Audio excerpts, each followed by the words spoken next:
नमस्कार साथियों, प्रेम की बात और फैक्ट्स में आप सभी का स्वागत है। उम्मीद करता हूं आप सभी बेहतर होंगे।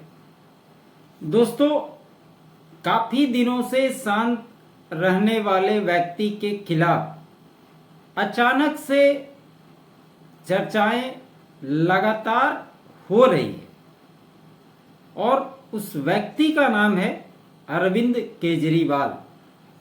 जब 2025 में दिल्ली के विधानसभा चुनाव में करारी शिकस्त मिली थी, उसके रिजल्ट के घोषित होते ही केजरीवाल चुपचाप से दिल्ली से घिसक गया।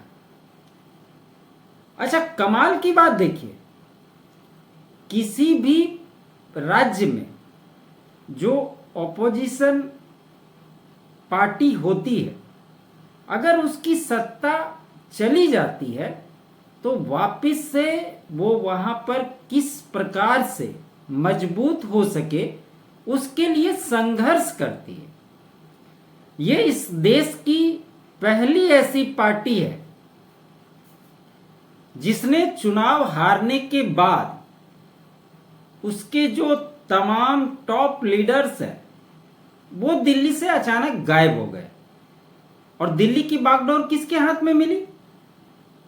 आतिशी मार्लेना के हाथ में। और आतिशी मार्लेना क्या कर रही हैं ये भी आप सभी अच्छे से जानते हैं। और ये सारे के सारे जितने भी भ्रष्टाचार के आरोप लगे हुए नेता थे आम आदमी पार्टी के, उनको कोई ना कोई डिपार्टमेंट दे दिया गया पंजाब में डेवलपमेंट करने के लिए। किसी को प्रभारी बना के, किसी को गुजरात का प्रभारी बनाया गया। इसी तरह से सबको काम डिस्ट्रीब्यूट करके दिल्ली से बाहर निकाल दिया गया और खुद केजरीवाल जाकर पंजाब में जो बैठा है और वहीं से वो सुपर सीएम वाली भूमिका में पंजाब में अपनी सरकार चला रहा है। तो ये सारी बातें तो आप सभी जानते हैं, लेकिन एक और खुलासा हुआ। क्लासरूम स्कैम घोटाला एक सामने आया। आपको याद होगा कि चुनाव के पहले दिल्ली में केजरीवाल ने कई सारे सीएजी रिपोर्ट विधानसभा में नहीं रखे थे और जब सत्ता परिवर्तन हुआ तो भारतीय जनता पार्टी की सरकार ने एक एक करके रिपोर्ट सदन में पेश करना शुरू किया और उस पर जो जांच हो सकती है उसको भी आगे बढ़ाने का काम शुरू किया है। अब इसी में परत दर परत इसके घोटाले सामने नजर आ रहे हैं। जो मनीष सिसोदिया को केजरीवाल भारत रत्न दिलवा रहा था कि मनीष ने दिल्ली को वर्ल्ड क्लास एजुकेशन दिया, उसके जैसा एजुकेशन मिनिस्टर आज तक कोई पैदा नहीं लिया। खुद मनीष सिसोदिया को अगर आप देखें तो भगत सिंह की संतान बता रहा था जब जेल जा रहा था। तो इसी नौटंकी बात समाज की पूरी पराकाष्ठा इससे दिखाई देती है।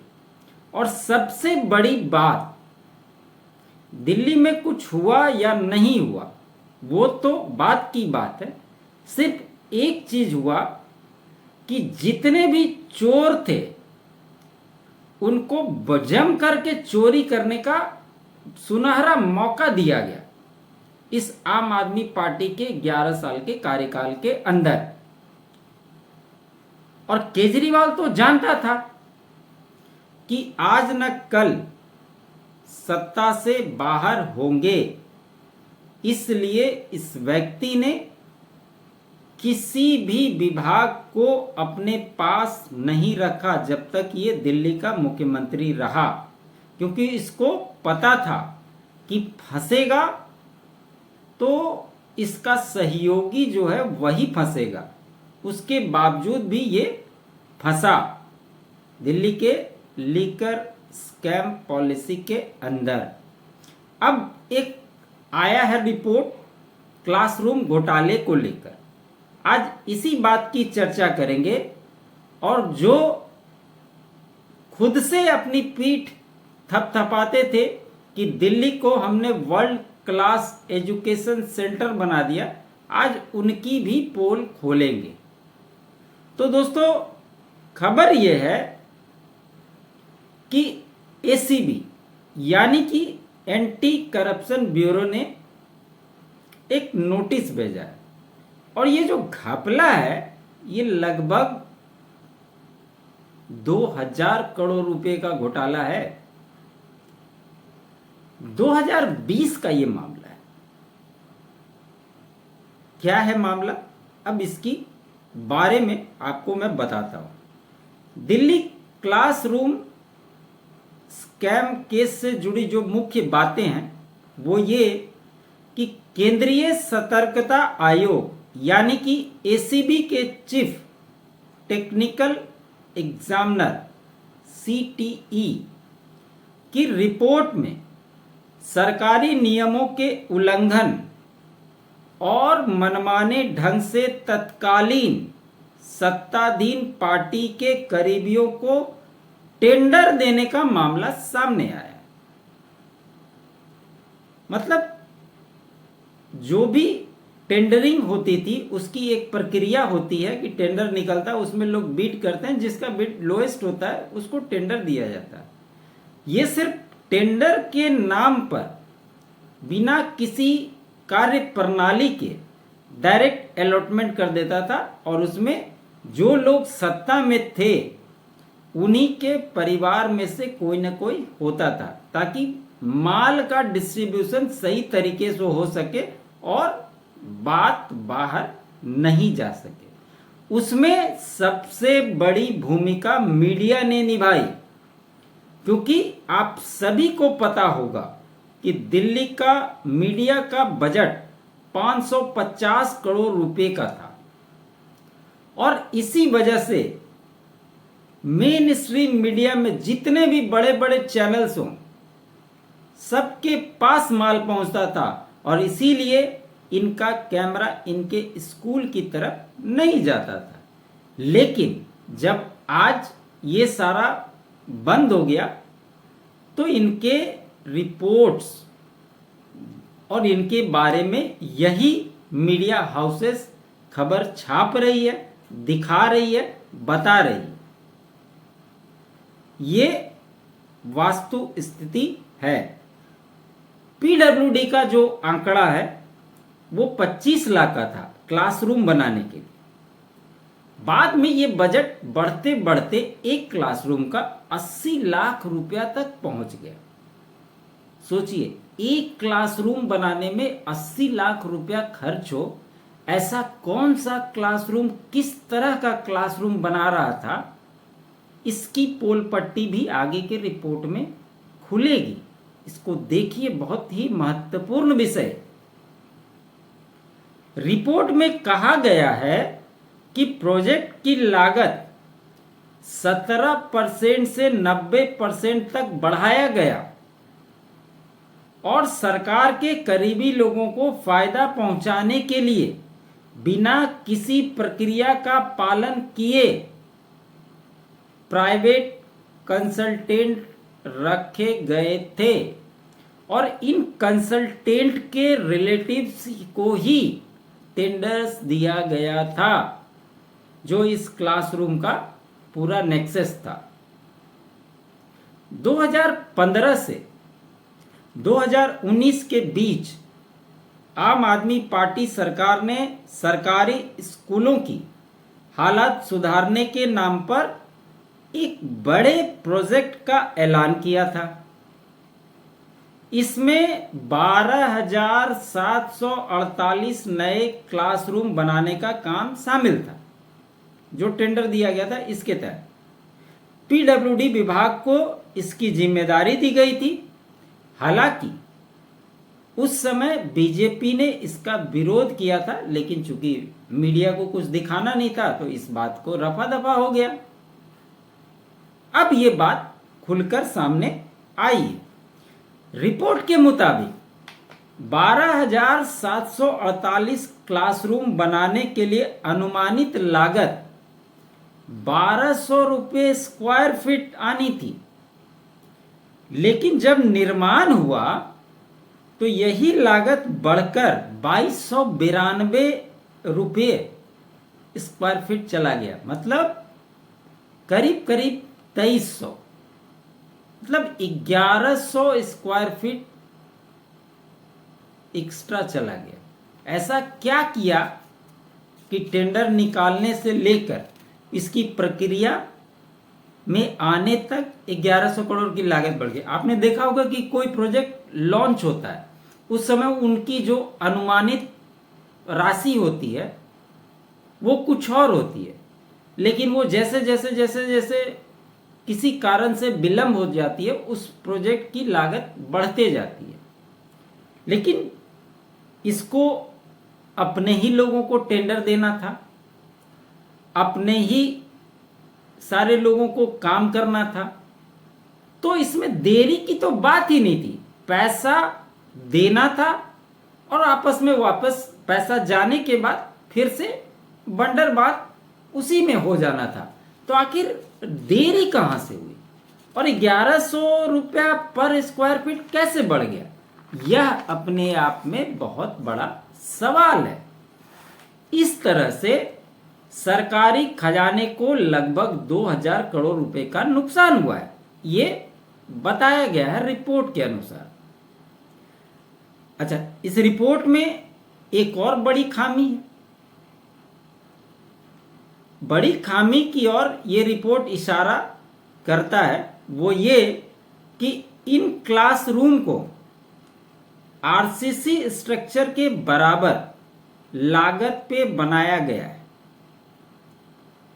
आरसीसी स्ट्रक्चर जो बनता है वो लगभग 75 साल तक उसकी आयु होती है, जो कंस्ट्रक्शन होता है, जबकि आम आदमी पार्टी की सरकार के कार्यकाल में बनाए क्लासरूम सिर्फ 30 साल के लिए ही है। अब आप इससे अंदाज लगा लीजिए, पैसा दिया आरसीसी क्लास रूम बनाने का, लेकिन जो बना उसकी वैलिडिटी 30 साल मैक्सिमम बताई जा रही है। तो पैसा तो खर्च किया उसके नाम पर, बना कुछ और, एकदम से घटिया मटेरियल को इसमें इस्तेमाल किया गया। बिना टेंडर प्रोजेक्ट को 500 करोड़ रुपए दिया गया था। सीबीसी केंद्रीय सतर्कता आयोग को 25 अगस्त 2019 को क्लासरूम कंस्ट्रक्शन में भ्रष्टाचार और लागत बढ़ने की शिकायत मिली थी। बेहतर सुविधाओं के नाम पर कंस्ट्रक्शन कॉस्ट 90% तक बढ़ाई गई। दिल्ली सरकार ने बिना टेंडर 500 करोड़ रुपए की बढ़ोतरी को मंजूरी दे दी थी। मैंने उसने कह दिया, इसने पैसा दे दिया, क्योंकि जाना तो अपने ही घर में, इसलिए लेन देन का मामला केजरीवाल ने एकदम स्मूथ रखा है भाई, कि एकदम तुम्हारे अकाउंट में गया, सटाक से दूसरे अकाउंट में मेरे ट्रांसफर करो बिना लाग लपेट के। साथ ही कहा गया कि जीएफआर सीपीडब्ल्यूडी वर्क्स मैनुअल को जमकर उल्लंघन करते हुए घटिया क्वालिटी का अधूरा काम किया गया। इससे भी मजेदार बात है कि 1214 टॉयलेट को बता दिया गया क्लासरूम। ये जो 12,743 क्लासरूम बनाने का था, इसमें इसने 1214 टॉयलेट भी बनाए, इसको भी इसने क्लासरूम में काउंट कर लिया। और इसकी भी अनुमानित राशि वही, आप समझ लीजिए कि 75 लाख 80 लाख रुपए। और आज सरकार घर घर में जो टॉयलेट का प्रावधान केंद्र सरकार कर रही है, उसकी कितनी कॉस्टिंग दी जाती है ये भी आप भली भांति जानते हैं। 1214 टॉयलेट को बता दिया कि इस प्रोजेक्ट के लिए 989.26 करोड़ रुपए दिए गए थे। टेंडर वैल्यू 860.63 करोड़ रुपए था। सोचिए, 863 की जगह 989 करोड़ रुपए दिए गए। प्रोजेक्ट में कुल 1315.57 करोड़ रुपए खर्च हुए। कोई नया टेंडर दिए बिना एक्स्ट्रा काम किया जा रहा था। इससे कॉस्ट 326.25 करोड़ रुपए तक बढ़ गई। अब आप इसी से अंदाज लगा लीजिए कि किस प्रकार से गड़बड़ झाला इस सरकार ने 11 साल के अंदर दिल्ली में किया है। जो टेंडर के लिए सैंक्शन अमाउंट से 53% ज्यादा है। रिपोर्ट में यह भी कहा गया कि 194 स्कूलों में 160 टॉयलेट बनाए जाने थे, लेकिन 37 करोड़ रुपए एक्स्ट्रा खर्च करके 1214 टॉयलेट बनाए गए। दिल्ली सरकार ने इन टॉयलेटों को क्लासरूम बताया और 141 स्कूलों में केवल 4027 क्लासरूम ही बने। ये है इस क्लासरूम घोटाले का असली सच, जो मैंने आपको अभी बताया। अब देखना इसमें दिलचस्प है कि इसमें पहले अंदर कौन जाता है। मनीष सिसोदिया, सत्येंद्र जैन या फिर केजरीवाल। जाना तो तय है। और जो इनके बड़े वाले वकील हैं अभिषेक मनु सिंघवी और 3-4, वो भी मजे में इंतजार कर रहे होंगे कि भैया जल्दी से करो ताकि माल पानी हम लोग भी बटोरे। बहुत मोटा मोटा माल छापा है।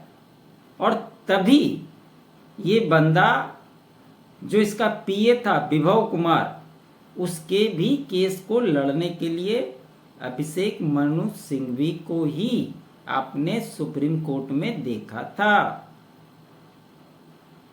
सोचिए, ये अद्भुत तरह की पार्टी इस देश में बनी और आजकल ये अपने ट्विटर अकाउंट पे जो कैप्शन लिख के रखा है कि कैसे इंडिया को आगे बढ़ाना है। ऐसे ऐसे अगर महाप्रभु इस देश में रहेंगे तो इस देश की क्या स्थिति होगी, क्या दुर्गति होगी, आप कल्पना भी नहीं कर सकते। तो देखते हैं इसमें क्या कुछ एक्शन होता है, कब तक होता है और कौन सबसे पहले तिहाड़ की रुख को अपनाता है। उम्मीद करता हूं मेरा ये विश्लेषण आपको अच्छा लगा हो। अच्छा लगे तो लाइक जरूर कीजिएगा, अधिक से अधिक शेयर कीजिएगा। चैनल पे नए हैं तो चैनल को सब्सक्राइब जरूर करिएगा। मेरे अल्टरनेट चैनल फैक्ट्स को भी आप सब्सक्राइब करते रहें। साथ ही साथ चैनल के लिए आप अपना कंट्रीब्यूट भी दे सकते हैं। क्यूआर कोड आपको स्क्रीन पे दिखाई देंगे। साथ ही साथ बाकी डिटेल डिस्क्रिप्शन में भी मिल जाएंगे। ज्वाइन बटन भी आप ले सकते हैं। आप सभी का बहुत बहुत धन्यवाद। जय हिंद, जय भारत।